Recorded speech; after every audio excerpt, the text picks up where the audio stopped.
Hello viewers, வணக்கம் and welcome to my channel. நம்ம வீட்டு ஸ்பெஷல். இன்னைக்கு நாம பேக்கரி ஸ்டைல்ல எப்படி ஒரு ஹெல்த்தி அண்ட் டேஸ்டியான தேங்காய் பப்ஸ் வீட்லயே செய்யலாம்ங்க தான் நம்ம இன்னைக்கு பார்க்க போறோம். இது பாத்தீங்கன்னா கோதுமை மாவுல ஈஸியா செஞ்சிடலாம்.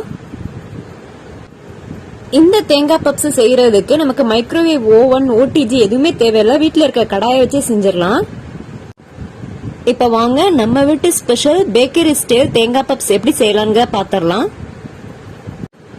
இப்போ தேங்காய் பப்ஸுக்கு மேல் மாவுக்கு ஃபர்ஸ்ட் ரெடி பண்ணிடலாம். அதுக்கு நான் இன்னைக்கு 1 கப் அளவுக்கு கோதுமை மாவு எடுத்திருக்கேன். பேக்கரிலாம் பாத்தீங்கன்னா மைதா மாவு யூஸ் பண்ணுவாங்க. நம்ம ஹெல்த்தியா இருக்கணும்ங்கறதுக்காக கோதுமை மாவு சேர்த்துக்கிறேன். அது கூட கொஞ்சமா உப்பு சேர்த்துக்கிறேன். இப்ப இந்த உப்பையும் கோதுமை மாவையும் ஒரு தடவை கையால நல்லா மிக்ஸ் பண்ணிக்கோங்க. மாவும் உப்பும் நல்லா மிக்ஸ் ஆனதுக்கு அப்புறமா கொஞ்சமா தண்ணி தெளிச்சு சப்பாத்தி மாவு பதத்துக்கு மாவை நல்லா சாஃப்டா பிசைஞ்சுக்கோங்க.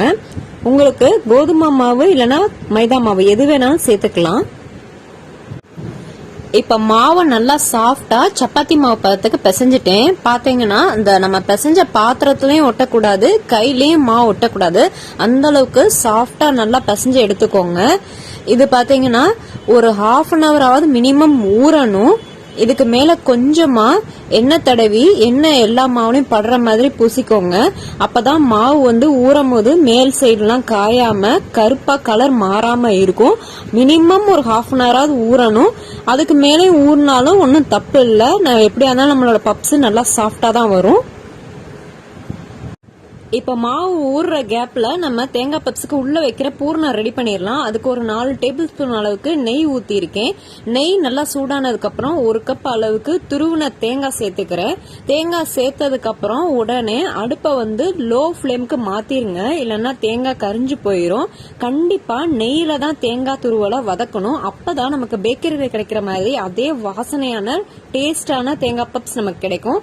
எண்ணெயில எல்லாம் வறுத்தீங்கன்னா இந்த பேக்கரி ஸ்டைல் வந்து நமக்கு வரவே வராது டேஸ்ட். அதனால கண்டிப்பா நம்ம வந்து நெய்யில தான் தேங்காய் வதக்கணும். இந்த லைட்டா கலர் சேஞ்ச் ஆனா போதும், ரொம்ப டார்க் ஆகணும்னு அவசியம் இல்ல.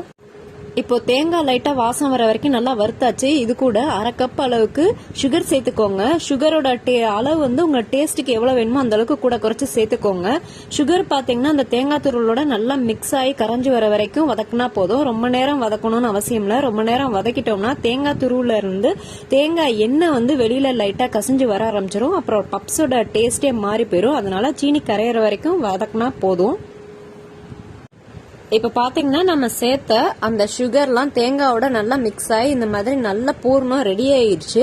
இப்போ நம்ம வந்து அடுப்பை ஆஃப் பண்ணிடலாம். ஆஃப் பண்ணதுக்கு அப்புறம் ஒரு 2 ஏலக்காவை நல்லா தட்டி இந்த மாதிரி தேங்காய் துருவலோட சேர்த்து மிக்ஸ் பண்ணிக்கோங்க.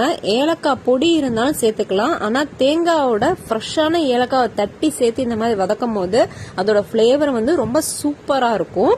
இப்போ இது கூட ட்வீட்டி ஃப்ரூட்டி அப்படிங்கிற இந்த செரி பழம் அப்படின்னு சொல்லுவோம்ல, இது இருந்துச்சு அப்படின்னா நம்ம வந்து இந்த தேங்காய் துருவலோட அடுப்பை ஆஃப் பண்ணதுக்கு அப்புறம் சேர்த்து மிக்ஸ் பண்ணிக்கலாம்.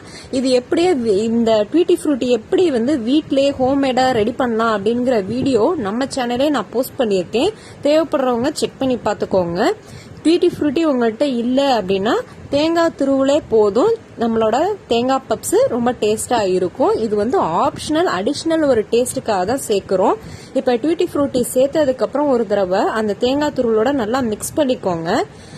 நீங்க வந்து ட்வீட்டி ஃப்ரூட்டி சேர்க்கறதுக்கு முன்னாடியே அந்த தேங்காய் துருவல ஒரு தடவை டேஸ்ட் பாத்தீங்க அப்படின்னா உங்களுக்கு சுகர் வந்து போதுமா அப்படின்னு பாத்துக்கோங்க. உங்களுக்கு தேவைப்பட்டுச்சுன்னா இன்னும் கொஞ்சம் சேர்த்துட்டு அதுக்கப்புறம் மிக்ஸ் பண்ணுங்க. ஆனா ட்வீட்டி ஃப்ரூட்டி சேர்த்ததுக்கு அப்புறம் மிக்ஸ் பண்ணீங்கன்னா சுகர் கரையறதுக்கு ரொம்ப கஷ்டமா இருக்கும். அதனால நீங்க சேர்க்கறதுக்கு முன்னாடியே நீங்க செக் பண்ணி பார்த்துட்டு உங்களுக்கு சுகர் வேணும் அப்படின்னா கொஞ்சம் கூட சேர்த்துக்கோங்க. கரெக்டா தான் ட்வீட்டி ஃப்ரூட்டி ஆட் பண்ணிக்கோங்க.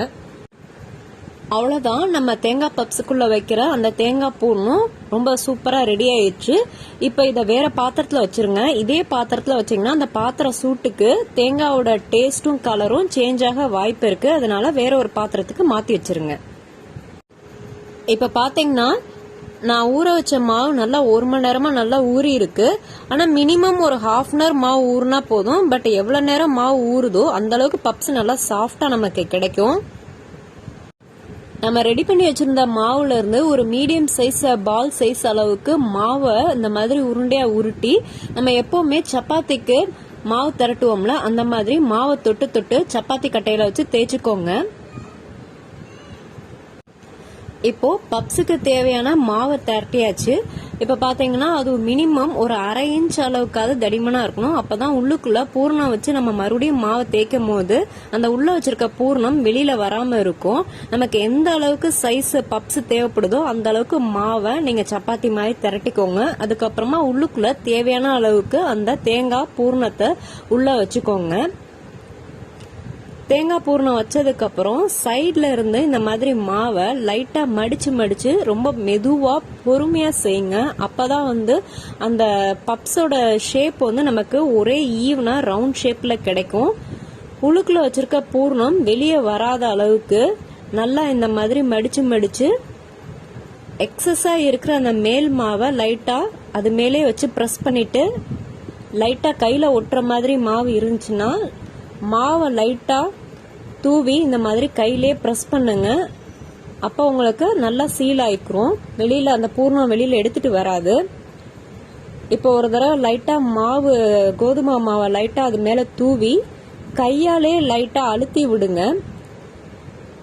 இப்ப பப்ஸ் ஷேப்பு கிடைச்சிரும். இப்போ ஓரளவுக்கு கையாலே நல்லா பிரஸ் பண்ணதுக்கு அப்புறம் சப்பாத்தி கட்டையை வச்சு மெதுவா ஈவனா எல்லா மேல்மாவும் ஒரே சைஸ்ல வர மாதிரி இந்த மாதிரி ஸ்ப்ரெட் பண்ணிக்கோங்க. இது எதுக்காக செய்யறோம்னா நம்ம கையில வச்சு பிரஸ் பண்ணும் போது நம்ம விரல் அச்சு ஒன்னு பள்ளமாவோ ஒன்னு மேடாவோ அந்த மாதிரி பதிஞ்சிருக்கும். அப்படி இல்லாம ஈவனா பப்ஸ் வரணுங்கிறக்கா இந்த மாதிரி செய்யறோம். நம்ம சப்பாத்தி கட்டையை வச்சு தேய்க்கும் போது ரொம்ப லைட்டா பிரஸ் பண்ணுங்க. இல்லைன்னா நம்ம உள்ள வச்சிருக்க தேங்காய் பூர்ணம் வெளியில வர சான்சஸ் இருக்கு. அதனால லைட்டா மெதுவா செய்யுங்க, ரொம்ப அழுத்தம் கொடுத்துறாதீங்க. இப்போ 4 டேபிள் ஸ்பூன் எண்ணெய் ஊத்திருக்கேன். அது கூட ஒரே 1 டேபிள் ஸ்பூன் அளவுக்கு நெய் சேர்த்திருக்கேன். ஒரு அடிஷனல் பிளேவருக்காக. உங்களுக்கு வேணும்னா நெய் சேர்க்கலாம், இல்லைன்னா வேண்டானா விட்டுருங்க, அது ஆப்ஷனல் தான். இப்ப நம்ம ரெடி பண்ணி வச்சிருந்த அந்த பப்ஸ அப்படியே இந்த எண்ணெயில போட்டு நல்லா ஃப்ரை பண்ணி எடுக்க வேண்டியதான். ஆனா அடுப்போட ஃபிளேம் பாத்தீங்கன்னா நல்லா லோ ஃபிளேம்ல இருக்கணும். அப்பதான் ஒரே கலர்ல அந்த பிரவுன் கலர் நமக்கு கிடைக்கும். இல்லைன்னா ஒரு பக்கமா கருப்பா இன்னொரு பக்கம் லைட் பிரவுனா அந்த மாதிரி வந்துடும். நமக்கு வேகணும் அப்படின்னா அடுப்ப லோ ஃபிளேம்ல வச்சு வேக வைங்க. இந்த எண்ணெயோட ஒரு ஸ்பூன் நெய் சேர்க்கும் போது அதோட தேங்காய் பப்ஸோட டேஸ்ட் சூப்பரா இருக்கும். லோ ஃபிளேம்லயே வச்சு 2 பக்கமும் கோல்டன் பிரவுன் கலர் வந்ததுக்கு அப்புறம் எண்ணெயில இருந்து எடுத்துடலாம். இப்ப நம்மளோட தேங்காய் பப்ஸ் பாத்தீங்கன்னா அப்படியே பேக்கரியில வாங்குற மாதிரி அதே கோல்டன் பிரவுன் கலருக்கு மேல நல்லா மொறுமொறுன்னு உள்ளுக்குள்ள நல்லா சாஃப்டான டேஸ்டியான தேங்காய் பப்ஸ் நமக்கு ரெடி ஆயிடுச்சு. இப்ப வெளியில எடுத்து வச்சு இதை நல்லா ஆற வச்சிடலாம். ஆறினதுக்கு அப்புறம் கட் பண்ணிடலாம். அவ்வளவுதாங்க, நம்ம வீட்டு ஸ்பெஷல் தேங்காய் பப்ஸ் ரொம்ப டேஸ்டியா ரெடி ஆயிடுச்சு. நீங்களும் உங்க வீட்டுல ட்ரை பண்ணி பாருங்க. இது கோதுமை மாவுல செஞ்சனால ரொம்ப ஹெல்தியாவும் இருக்கும், டேஸ்டாவும் இருக்கும். உங்களுக்கு இந்த வீடியோ பிடிச்சிருந்தா லைக் பண்ணுங்க, ஷேர் பண்ணுங்க. மறக்காம நம்ம சேனலை சப்ஸ்கிரைப் பண்ணுங்க. நன்றி, வணக்கம்.